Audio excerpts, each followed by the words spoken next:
Fighting a CFFC 130, March 8th, Florida State Fairgrounds, Brandon Lewis. Brandon, how we doing, man? Haven't talked in a while. Yeah, I'm doing good, man. I'm just chilling in between sessions. I'm doing pretty well. Thank you for having me on, Jake. Appreciate you. Of course, bro. And I mean, like, dude, your Instagram has just been seeing you training. Like, you've been training a lot. You've been very busy, it seems. So I guess, how is your energy? I don't know. We're about a week out, a week and some change. Yeah, I think 11, 12 days out right now. Energy's good, still feeling really good. Um, I know all I post up is me training. I don't post up anything else interesting about myself. I should, probably should. But no, I've actually a big change from this camp to last camp is I'm actually training less, which was a big thing that I think I overdid at last camp was I Mm. overtrained. I was doing 2, 3 days every single day. And this far out from my fight, I'm feeling the best I've ever felt, and I'm training like half as much. So that's a weird thing in my head to kind of wrap around, but it's working. I'm feeling good, and things are going well. Well, I mean, I'll start there then, because obviously you're coming off of two losses in a row, and that's not familiar territory for you, right? Like, this is new water. So, one, I'm wondering what that's done for your motivation and mindset. And then two, you said you're training less. So, what have you done differently to approach this fight? Yeah, I think as I took higher level fights, took tougher opponents, I put more like pressure on myself. Oh, I need to train more. I need to train harder. I've adjusted some things in my personal life to make more time and dedicate more of myself to fighting and martial arts.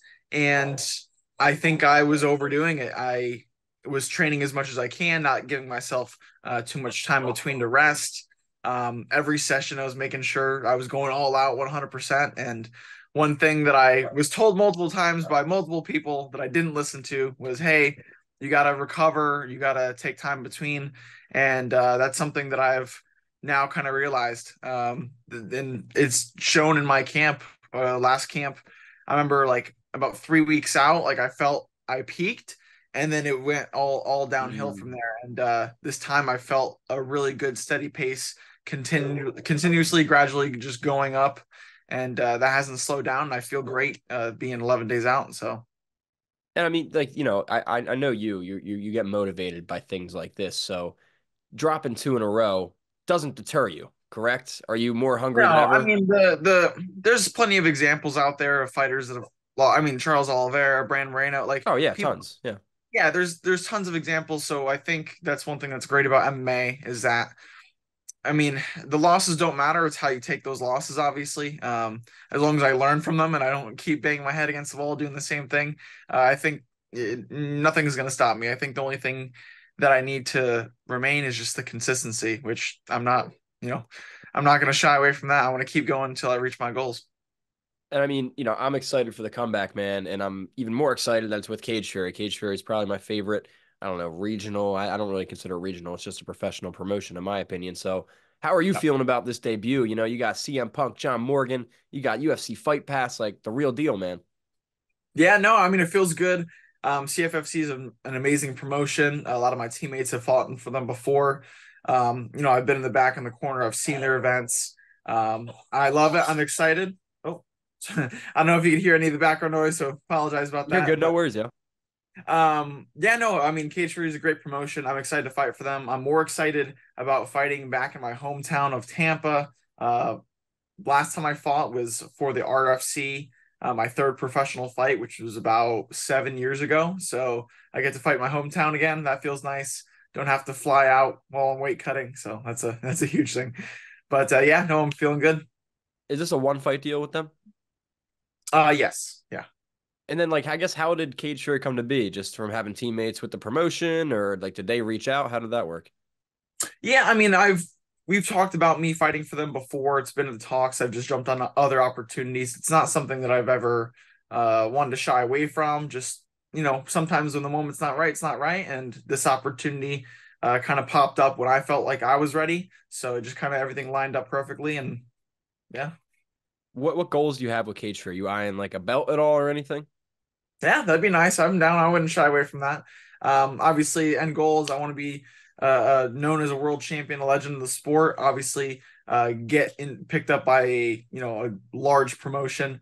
So Cage Fury is known to put people in those large promotions. They have tons of guys that are in the UFC. So I wouldn't mind staying with CFFC up until that point. But obviously, just I'll go where each fight takes me, and go back to the drawing boards after that, see where each fight goes. And then obviously, man, you train with Team Def War. I actually 2 hours ago talked to your teammate Max Candyman Quinones. So I Yeah. guess you already said you've been training less and got into camp. So how's it feel just to be sharing a card with, Max and having multiple people working towards the same goal in the room?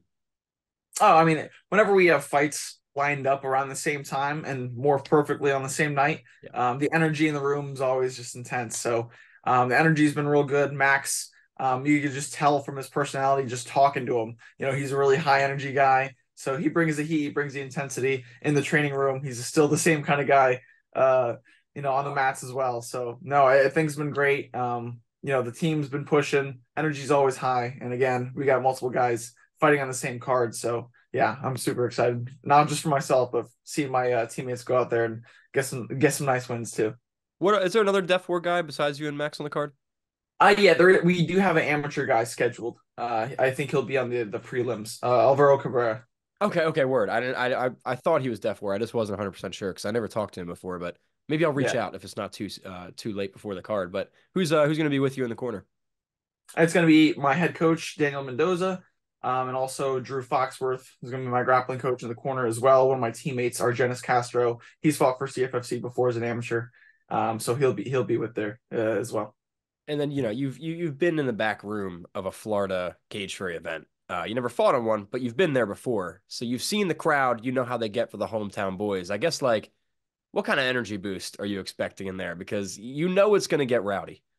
Yeah, no, I think it's gonna actually be a refresher because I've been so intense in all of my fights recently. I just kind of was in like kill mode, kill mode, kill mode, and I think one of the things I've kind of changed this camp was kind of enjoying myself more, having fun with it, and I Yeah. think having a hometown crowd behind me, hearing everyone cheer for my name will kind of help me get into that zone and bring me in a better mood for when I walk into that cage. So. And what are your thoughts on Michael Billups? Because as a fan, man, this is a great fight. Very excited for this one.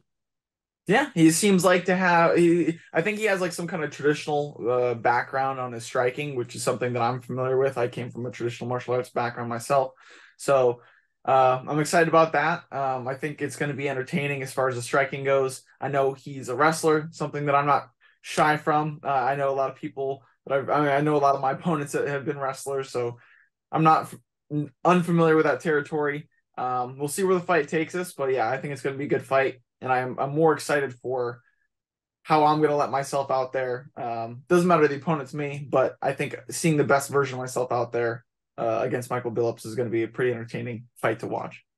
And I'm not necessarily asking for a prediction, but if a fan comes up and says, "Hey, what kind of fight you think we're getting?" What do you say? You think you're getting, a 3 round bloody war? You think we're finding a finish? How do you see it going down? I say we're finding the finish in the second round. I Oh, say so we're finding. I got the prediction and all. I love it. There you go. Nice. What do you see? The submission knockout? How do you see? I see it could go many ways. I'm a fighter. I'm going to be confident, so I could see it anyway. I think I could finish him on the feet. I do see me catching him in a submission on the ground as well. I know he is hard to hold down. I've seen people like take him down. He'll spring right back up, but I think those those opportunities of him popping back up will give me some opportunities to get a finish as well. So I see multiple ways. I've envisioned it multiple times. I've dreamed about it, and I definitely see myself getting a finish pretty early. Love it, man. You're getting me excited, even more excited. I'm already excited for this fight and the entire card. And Brandon, when we're talking about in 2024, I guess what's next, man? Like, how many fights do you want to get in this year? Uh, you said you would love to keep it with Cage Fury. I know that you want to get back to a bigger promotion. So, how do you see this year playing out? Yeah, I see me fighting hopefully like three more times this year. I just want to stay healthy, and since I've kind of managed my training a bit better as far as like the intensity, not overtraining. I haven't had any injuries pop up this camp, so that's good. Hopefully, I stay safe during the fight as well, so that'll get me ready, hop back in the cage as soon as possible. I just want to be consistent. I want to go out there, fight frequently, fight often, fight hard. And as far as where that takes me, I'm just going to take it one fight at a time, and hopefully we'll see some nice big finishes and get me in a big promotion in 2025. And do you feel you need to do anything? I don't know if extra is the right word, but anything different to get back to a Dana White Contender Series or PFL, UFC, whatever it be, just because you've been on Contender Series twice, not saying that they're not going to have you back, but do you feel like you need to do anything differently to get back to that level again? No, I'm relieving myself of all pressure, so I don't feel like I don't have to do anything that I don't, I'm just gonna go with the flow, fight my fight, have fun while doing it, and wherever that takes me is where I'll be. I mean, that's what got you here in the first place, right? Doing your thing, Absolutely. having your style. People are impressed. You impress promotions, fans, opponents. So keep doing you, brother. You're going to be back at the top in no time. And like I said, man, Cage Fury is my fucking favorite. So you're already at the top in my books. I love Cage Fury. Yeah, no, they run a really good show. I'm excited. Now, would you ever come up here to like Philly, Atlantic City or something for a card?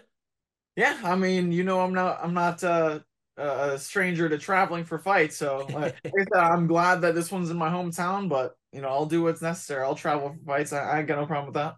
Well, get that quick dub, make a quick turnaround, CFFC 131 in Atlantic City, and cheesesteaks on me, all right? Oh, you got it. Yes, sir. I'm taking you up on that offer. I'll Oh, be very hungry.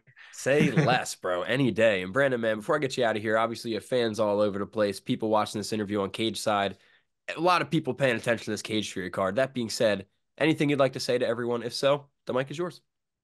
Everyone that's still supporting me, I know it's tough to be a Brand Lewis fan, especially after taking two losses, Get but out of here, bro. I know, hey, the fans have not been rewarded, but I'm not going to put any extra pressure on myself. But I do say you're going to see an exciting fight come March 8th. Thank you guys for still hanging in there with me. I appreciate everyone that's still supporting. Dude, this has been a long journey too. Like I've been in martial arts for 16 years. I've had this dream. I've been saying that I'm going to be a fighter. I'm going to be a fighter for the longest time, ever since I was in middle school. So a lot of people have been hearing me, shouting out my dreams, and they will come to fruition. And thank you for the people that are still supporting me, especially my coaches, my teammates, the people that let me punch and kick them and all that kind of stuff on a daily basis, the ones that are putting in the work with me. So thank you to you too, Jake. I appreciate you taking your time for this interview. And yeah, no, I'm pumped. March 8th, let's get it. Well, the fans aren't just hanging around, bro. The fans are here to stay. We're on board the Brandon Lewis train, so don't worry about it, brother. You just go out there, do your thing, and it's all going to work out. We're all going to be cheering. I'll be cheering from my couch, but they'll all be cheering in Tampa or in Florida. But Brandon, man, for real, best of luck, brother. March 8th, CFFC 130, the return of Brandon Lewis. Brandon, kick ass, man. Yes, sir. Thank you.